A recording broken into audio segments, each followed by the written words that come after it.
Da, ostaćemo tu sve dok onaj diktator ne daje ostavku. A koliko dana mislite da bo potrebnih? Dok on dade, ali mislim za 2-3 dana, on će da digne ruke. A kako vam je tu? Nije malo hladno, nije, ali svejedno. Nije, pa dobro, je malo poslije 1-2 sati je hladno, ali izdržit ćemo. Što imate sa sobom? Imate nešto da pojedete, popijete?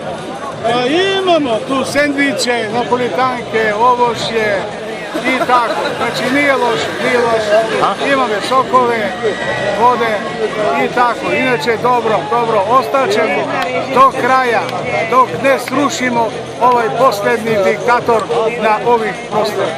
A vi ste iz Skopja ili ste dolazili? Velesa. Aha. Iz Velesa. Što ste si uzeli u odmor, ali nemate posla ili kako, ali ste ovdje? Pa ko kako? Neko odmor, neko boleduvanja, neko da reče nije rabote i tako. Došli smo svi, ostaćemo tu dok vlada ne pada.